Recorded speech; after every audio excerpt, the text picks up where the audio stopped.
Konami. Top Hat Bat.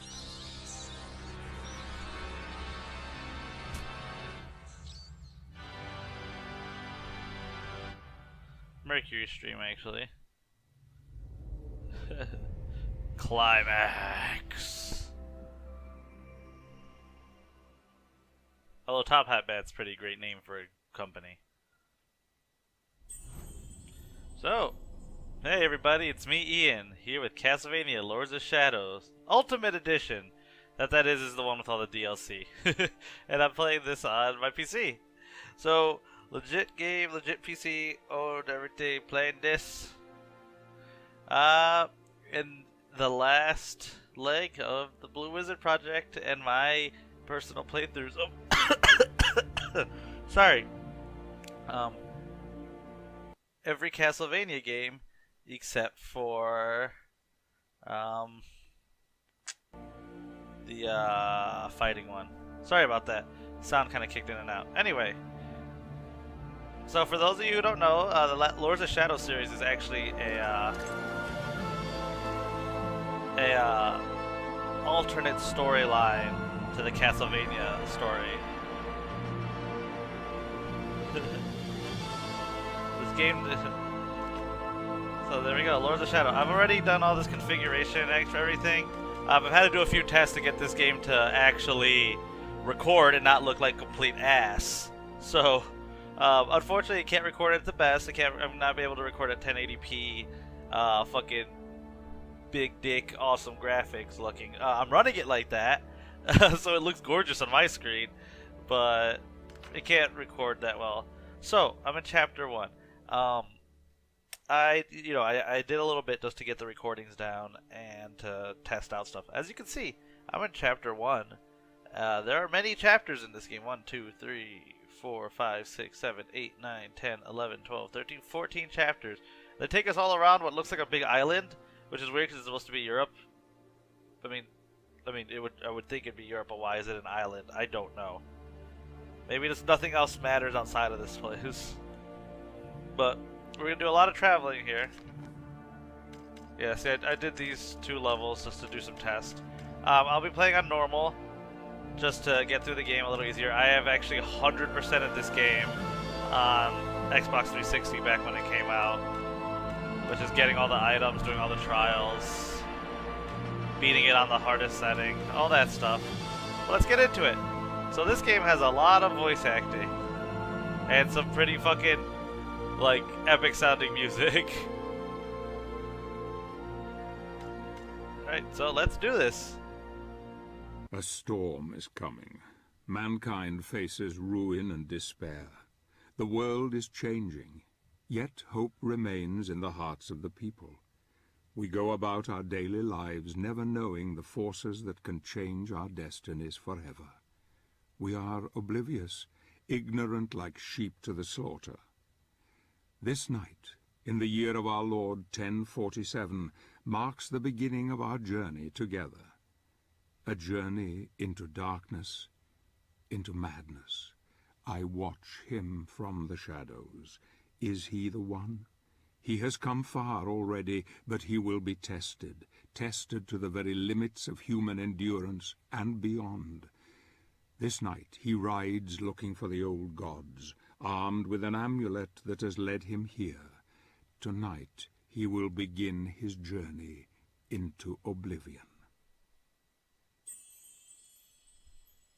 So yes, that is Sir Patrick Stewart narrating the story of this game, which is fucking awesome. Having him narrate your game, that's a big plus. So just putting this out there, I like this game. I don't think it's the best Castlevania by far. It has a lot of problems. Not nearly as much as like the 64s. I'm not talking about like, I know this is a bad game and I just like it. No, I think this is a good game. I don't think it's the best game. I don't think it's the best Castlevania, but I think it's a good game. So we'll get into that. And I will discuss some of these problems as they come up. The struggle for supremacy is eternal, inevitable. Victory is the natural objective of every creature in this world. They will kill and die for their kind to dominate. Some call this eternal struggle equilibrium, the balance between light and darkness.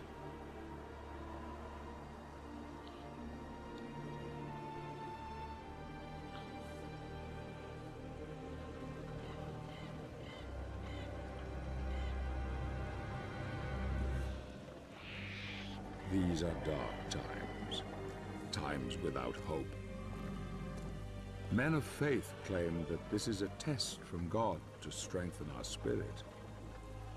Perhaps this is true, or perhaps it is simply a pious lie.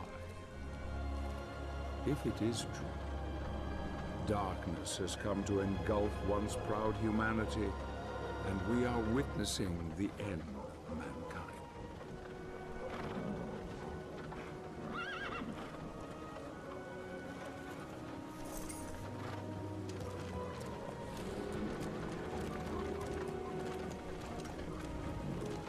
So yeah, one of the kind of early concerns I have about this game, it kind of starts a little cinematic heavy instead of kind of throwing you into it, which is unfortunate. You can see what's going on here though. People are fleeing this fucking ramshackle little village, and these brave men stayed behind to basically cover the rear as people left. But then this guy shows up, trying to look like a Billy Badass.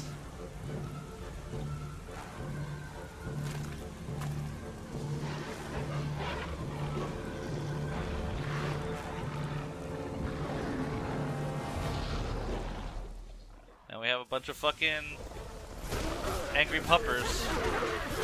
So you can see right off the bat that this game plays very differently than any Castlevania thus far.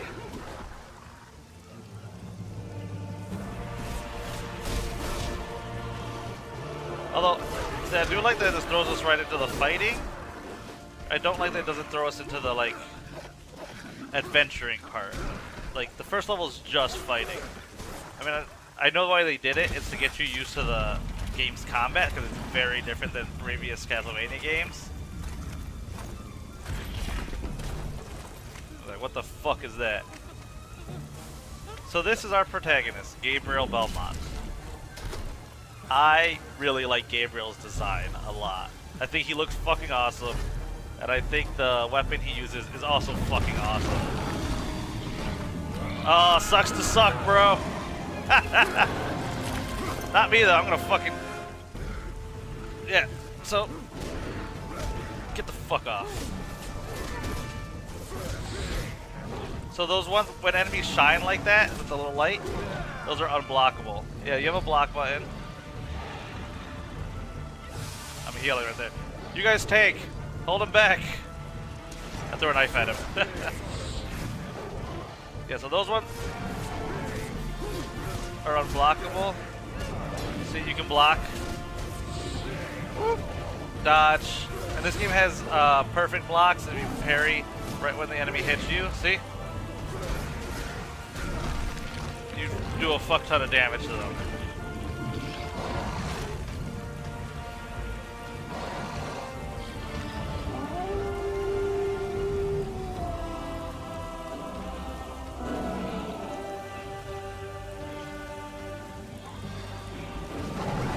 Ah, I fucking beefed that.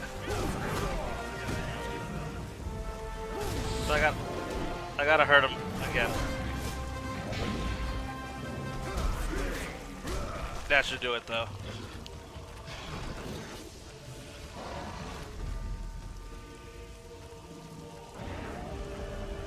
So I'm waiting for him to jump. Of course, the first two times I did this, I did it perfectly.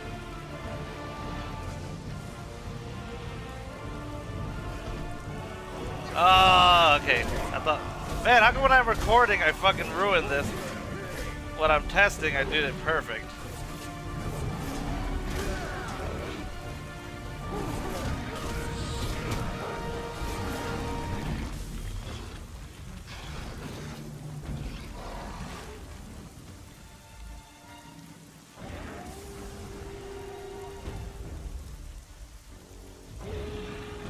I love the look of this game, though.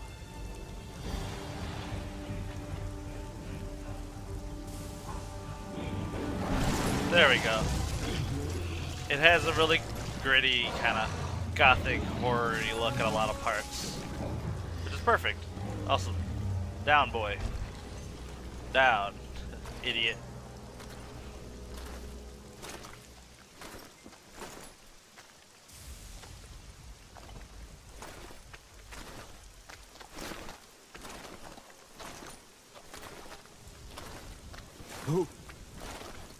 Who are you?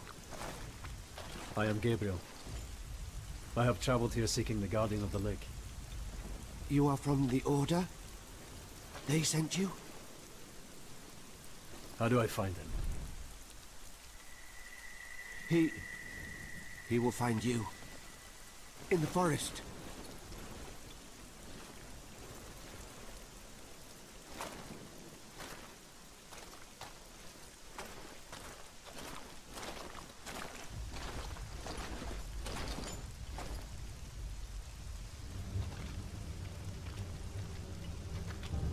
No, my horse! R.I.P. in peace, horse. All these guys are like, what the fuck just happened here? Shit's crazy. So, that's the first level.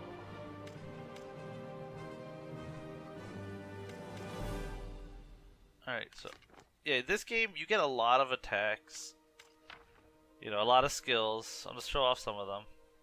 You know, basic attacks, area attack, throwing knives, jumping, all that, you know, the basic stuff. Oh, I forgot about stomping.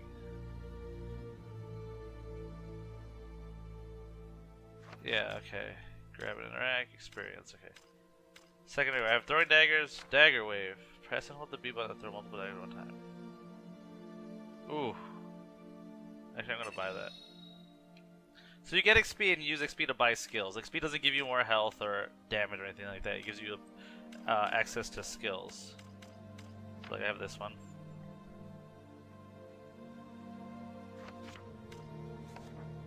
You know, that times 8, Rising Assault.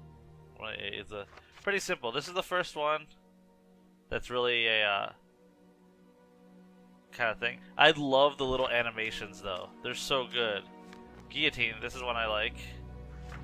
Upgrading that, very worth it. Spinning chain. I will buy that too, because that's a good one to have. So as you can see, there's quite a bit, and more open up as you open them. So there's quite a bit in regards to what you can do. My ride horse. Oh yeah, this is how to ride a horse. So we're gonna continue the quest. Once I get to where I go, I won't level choose like this. This is just when you go back. The game will just continue on naturally. I follow him into the old forest, watching him from afar. He is strong indeed. The one God comes to drive out the many, but here, in this place, God's influence is thin and threadbare. The old gods still hold sway here. Few venture this far into the wood. He is disturbed by dreams, dreams that gnaw at his very soul. He will rest for the night, but rest will not come easy. The battle has left him weakened, but he knows the dream will return, and though he fears nothing on this earth, yet his nightmares sap the strength within him and leave a cold grip on his heart. Tomorrow he will use the old hunting path. Long has it been in disuse, but for now, he dreams.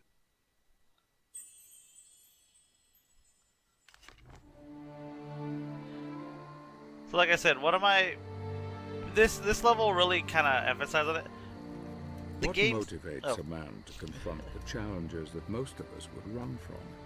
Condemning him to solitude. Fat loots. Exposing him to defeat and death. Being a pimp.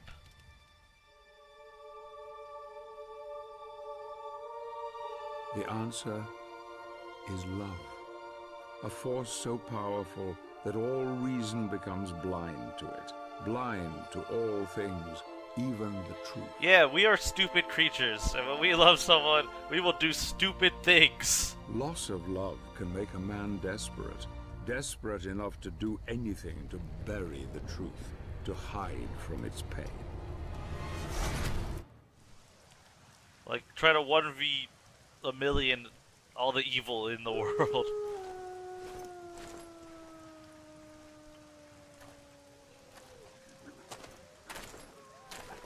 Man, that can't have not have been a comfortable sleep. Sitting up in the rain. It's cold enough that you can see his breath. I hear you. Hello, magic horse. Lake. I will take you to him, but we must be quick. Climb onto my back. Hurry. Thank you, magical not unicorn.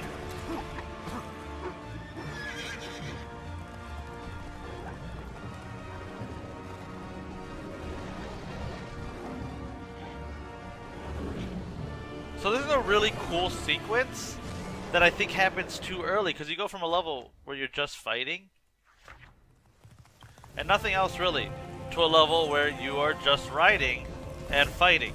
So I think it kind of puts a weird start to the game, because most of the game is not like that at all.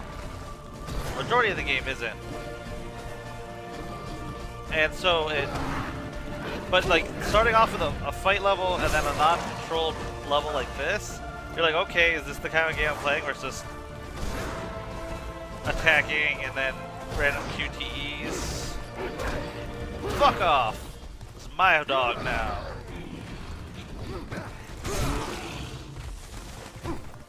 Thanks, horse. So all that badassery that Gabriel pulled out fucking eats it to a piece of wood.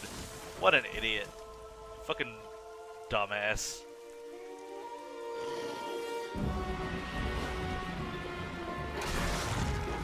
Yeah, these daggers wreck werewolves, by the way. I'm pretty sure that they are silver daggers, and that's why they just fucking poop and platter the werewolves.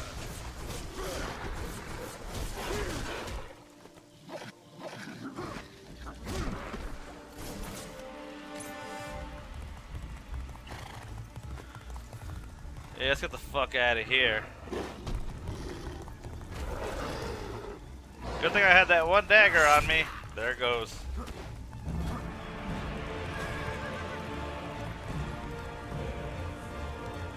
So if you couldn't tell by now though, a lot of people put a lot of comparisons to this game in God of War. And not without good reason, I'm gonna say. I don't think that they're unjustified in their comparison. Again, especially because of the way this game starts. Fortunately, the levels following this for a while are all like traditional, more traditional adventuring levels. Get off my boat! That's a ballsy move, Gabriel. No, my horse! Oh, you assholes.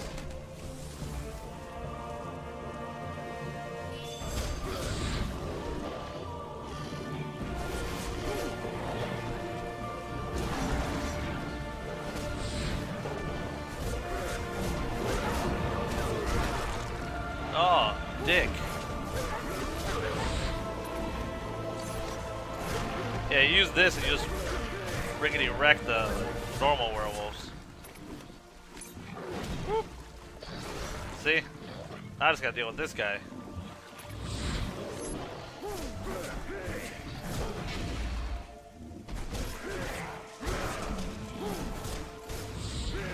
Nope.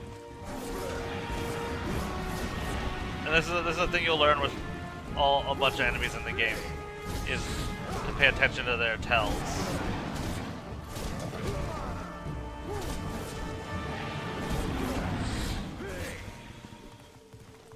Alright.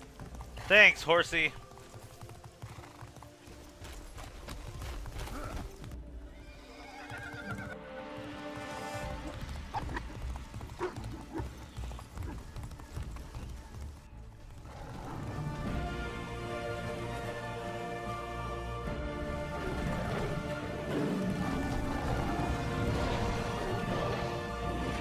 I can travel no further. You will find what you seek ahead.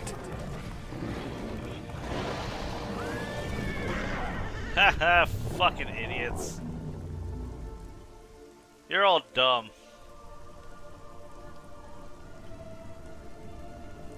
Good job, stupid. And Gabriel breaks his legs right here. Adventure's over. Nope, he rolls. Do the link. As long as you roll, you won't take any damage.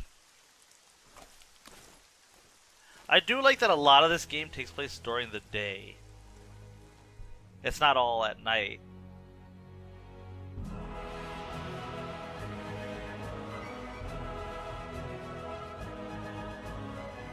Got a long road ahead of me.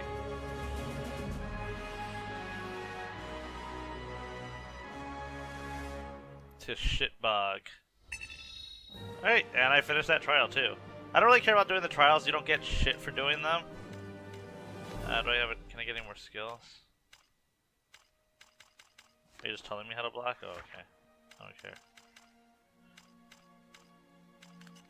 Can I afford anything? No, I only have like 685. Ugh, no, okay.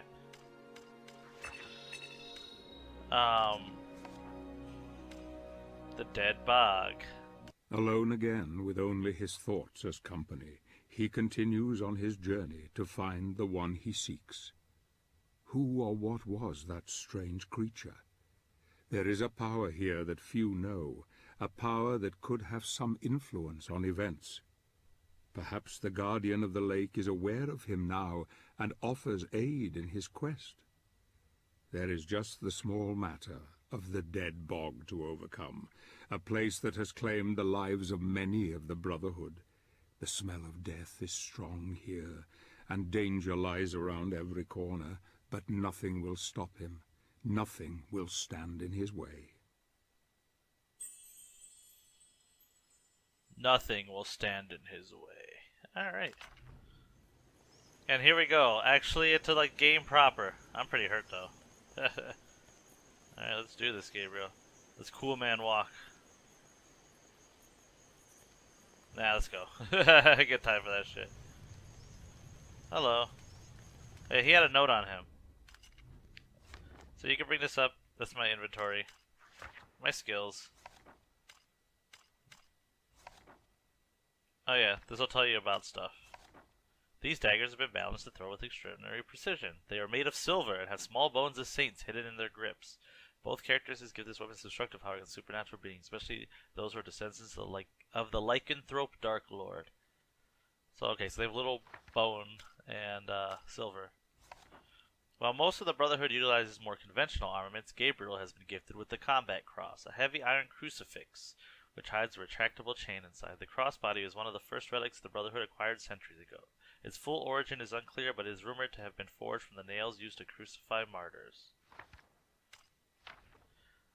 The original cross relic did not have a chain and thus was not very effective as a weapon, at least not against more earthly menaces. One of its first wielders, a Brotherhood artisan by the name of Ronaldo Gandolfi, was responsible for the creation of the now iconic chain. The iron chain was his first addition, and during the forging process, every single link of the chain was quenched in holy water and then blessed to give the weapon more power against the undead. So if that name seems familiar to you, Ronaldo Gandolfi is the guy in the Castlevania where you play as Leon.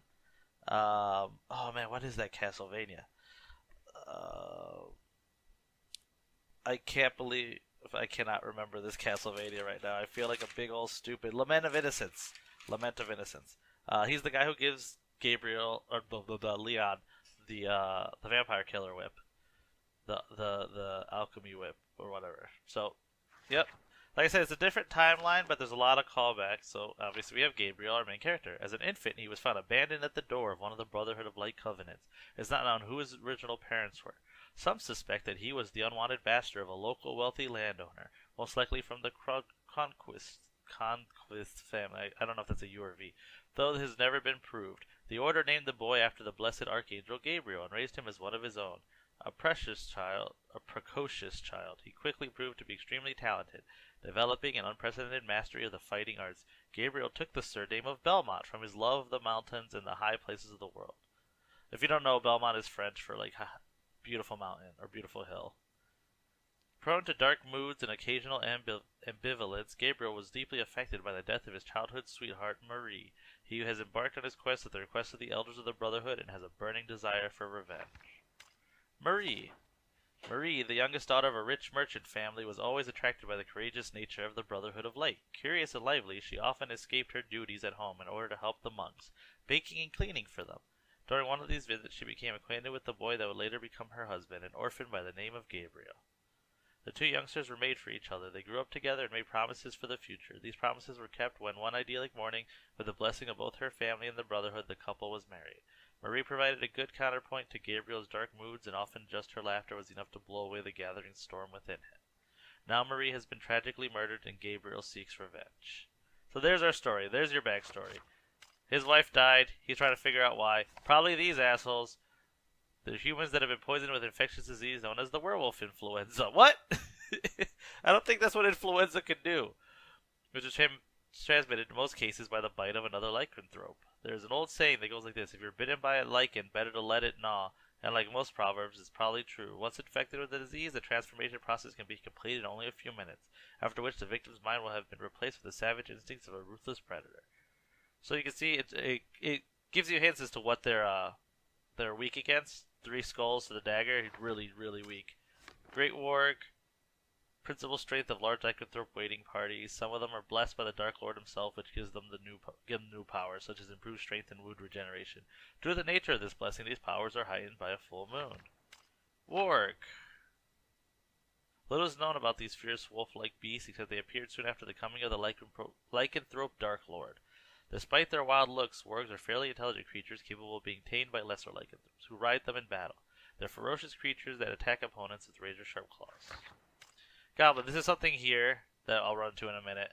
These diminutive, mischievous, and crabby creatures usually avoid contact with humans. Goblins make their homes around tree roots and mossy, damp areas and like to hunt in packs. Although they can be aggressive with their end, goblins usually prefer to keep far away from men and their dwellings. Goblins are a species on the verge of extinction, and before too long will pass into history and then myth. Naiad. A large part of the danger in the swamps lies in the hands of these creatures known as naiads. These living things are usually passive, lying inconspicuously on riverbeds and in muddy, damp places, waiting until someone stumbles within range. When they attack, their unfortunate victims usually mistake the limbs for branches and are soon drowned and eaten. In days gone by, these once beautiful creatures were worshipped and sacrifices were made to them, but now they are forgotten by humans and have become evil predators, plaguing both wandering man and beast alike. So there you go. That's everything.